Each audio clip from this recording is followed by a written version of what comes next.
Ice Warrior came about because I have always suffered with anxiety throughout my life for various different reasons. I grew up in the Lake District. I had an alcoholic mum. I had various challenges throughout my life, and a lot of anxiety was kind of a byproduct of that.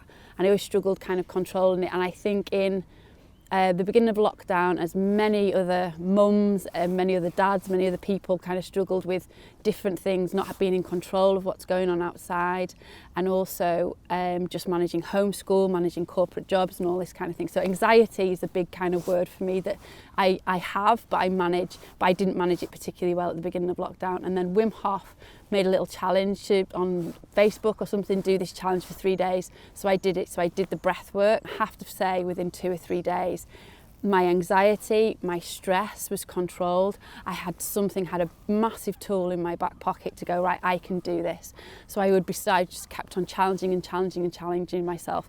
So the main reason why I started doing these ice challenges for myself was because I wanted to control anxiety. But then what I found was that it rippled into all sorts of other things in my life. I became a stronger person emotionally. I'm a very emotional person, and I managed to kind of get some control, some kind of more thoughts around those emotions. Physically, I became a lot stronger. Hormones, so I'm 45, I'm perimenopausal. Hormones seem to balance a lot more, and that was quite a big thing. And just strength. And then people start going, what are you doing? How are you doing this? Why are you looking so amazing? Why are you acting so amazing? I had better relationships with my kids, my husband, and I just felt that there was obviously something in this. So I looked into the science of it, and I realised what was happening to my body. I realised kind of that I was having more control, I was having more resilience, I was feeling more confident, and I was just putting myself out there. And I was in a corporate career, but I always had this entrepreneurial itch that I've kind of scratched before. I left corporate world to look after my kids when they were young, but I'd gone back, and it was always there for me to come back out of the corporate world, and it was kind of building, and was it the right time? And then I got made redundant, and I was like, is this my time? I mean, it wasn't. I was like, no, I'm not ready. I still want my security of my corporate job. I'm not ready to fly that nest. And then a few more months went on, and it just kind of felt right. The timings were right. Everything kind of surrounded it was amazing. And that's when the Ice Warrior kind of came about. So when I first took that cold shower, I was literally like, what the fuck? It was just shock. And then when I first took my first cold bath, I have to say it just felt like that anxiety, stress was just washed away from me. And it was a case of I can't think about anything else except for that cold surrounding my body.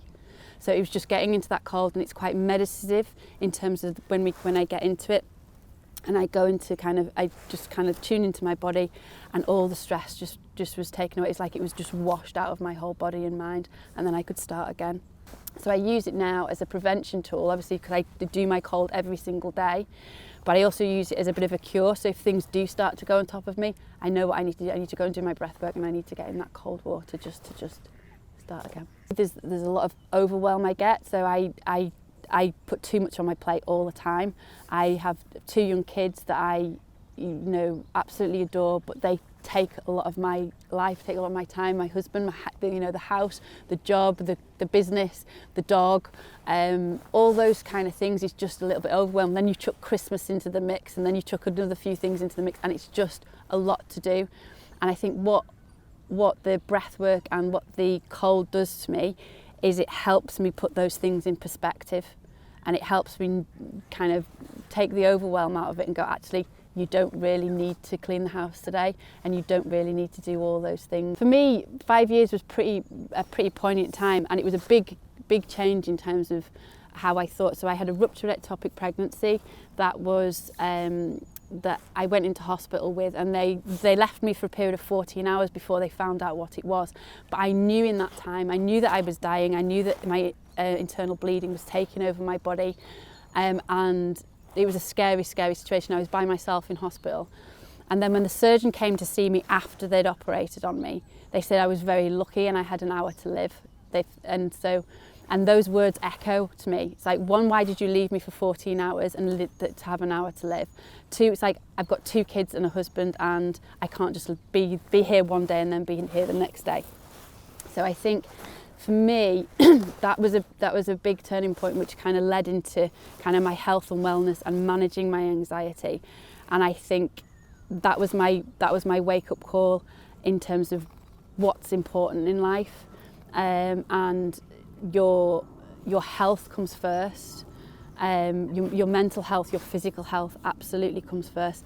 And in terms of what would I say is that to listen to those whispers in your body and listen to those whispers in your mind, and giving yourself time to understand what they are, so that then you can take actions to stop them becoming those big shouts like I had, because I ignored a lot of stuff that was going on. I ignored a lot of stuff mentally with the anxiety. I ignored a lot of stuff physically. I had pains, but you just kind of go, I'm a woman and I can just crack on and it'll be fine. It's not going to be fine. And I think it's a lot of listen. And what I kind of try and teach my kids and people that I work with is that if you don't feel like being, the big I'm out there person today, don't do it. You don't keep pushing yourself. Hibernate if you want to hibernate, and get yourself right and get yourself focus on yourself. I have gone through a believing and trust stage, in believing in and trusting in myself, believing and trusting in my ability and my business, my family, all that believe and trust in terms of coming together. And I didn't believe and trust in it for a while, but I've gone through that. Now I've gone into a stage of like, I can absolutely do anything, and I am more confident than I have ever been in my life. I think that the thing that I'm most proud of is taking that plunge to leave my corporate career, to follow my dream, to do a job that I love and absolutely passionately love on a daily basis. And that does two things for me. It shows my children that you can do what you love, and you can make big, bold moves without any proof that it's going to work. The other thing is, and again to my kids, it shows me that you can be strong, you can be happy, you can be healthy, you can be strong. And so a quote from my son is that he walked into school one day, and he's just 7-year-old, and he goes, I am just like my mum. And I kind of go, really? Why are you like your mum? And he just went, I'm strong, just like my mum. And for a little boy to look at his mum and say that, to me, that's just job done. The little boys look at their dads and all this kind of stuff, but he looks at me, and both of them just see me as a really, really strong person. And for me, that is important, both on, doing a job that you love, but also the stuff that I do makes me strong, and I help other people be strong.